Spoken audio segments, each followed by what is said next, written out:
Greetings and thank you for joining me today as we begin our discussion on the second section of this respiratory system unit.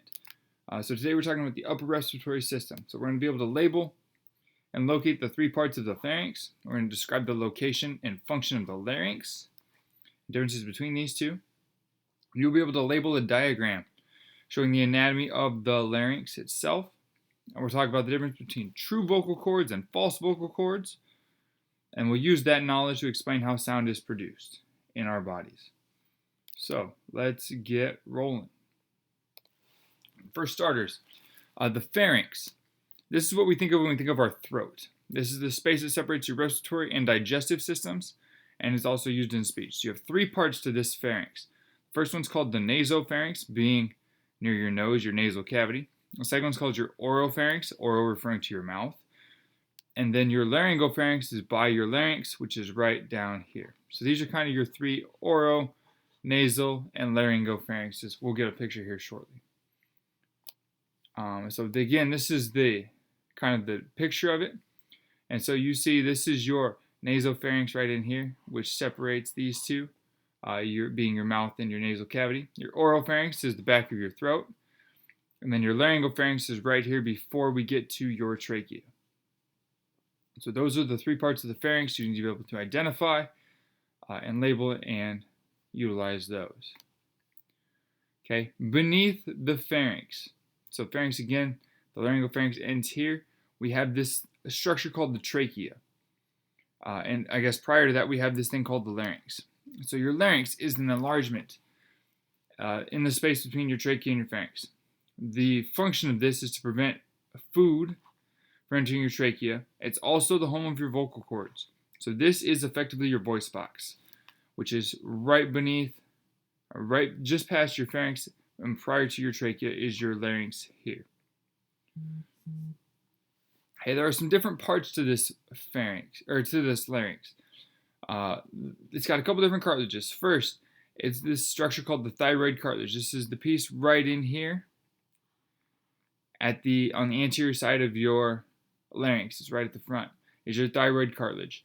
Beneath that, just inferior to that, is what's called your cricoid cartilage, right down here. So this is your trachea. The cricoid cartilage attaches to that trachea and holds your larynx up, supports your larynx there.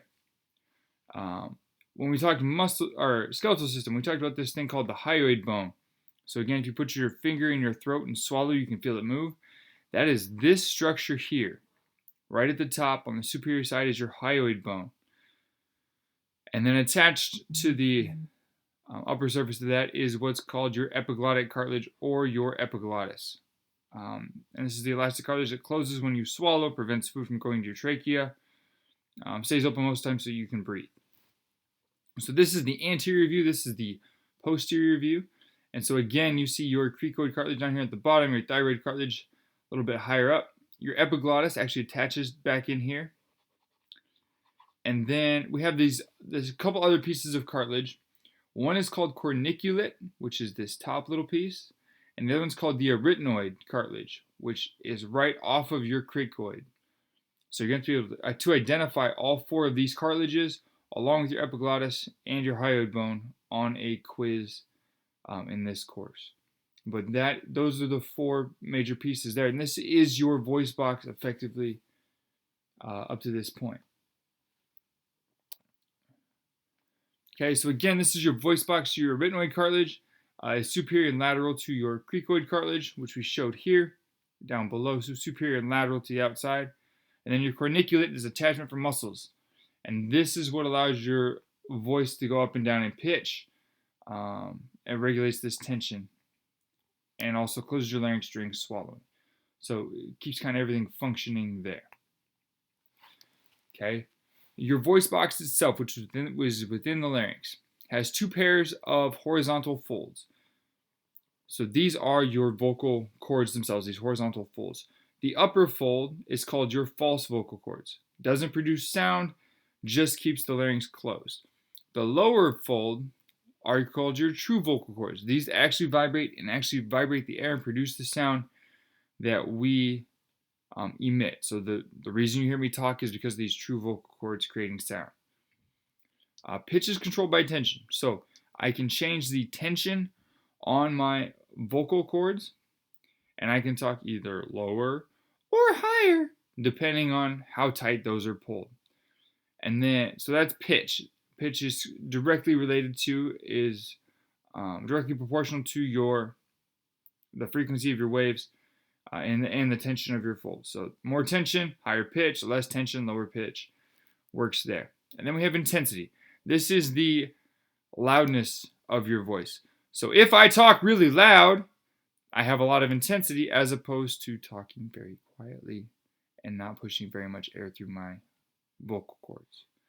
So that's all controlled by the volume of air. And the last little piece is called your glottis. This is the triangular opening between your vocal cords, allowing air to pass into the trachea. So I'm going to show you a picture of this, but the glottis is actually the opening, and so your epiglottis, your covering, is epi being above, glottis being the opening, is the cartilage that covers the opening. Okay, so again, here is your larynx. These are your different structures. So again, your epiglottis, your hyoid bone, your thyroid, your cricoid.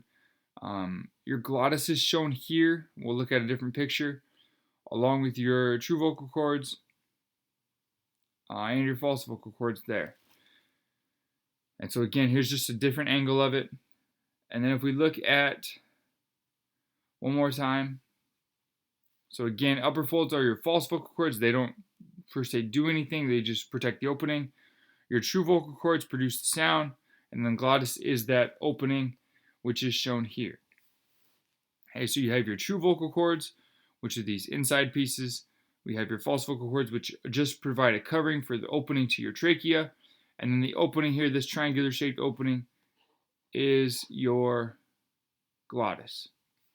Okay, and so here is actually a picture of it. So this is your glottis opening into your trachea. And so this is how we talk and produce sound. I would like you to answer these 9 questions. Make sure you look these over, be able to answer them. If you cannot, if you struggle, if you have questions, please come see me when you return to class. I'd be happy to go over them with you. And I look forward to continuing the rest of this unit with you as we move along. Thank you for watching and for participating, and enjoy the rest of your day.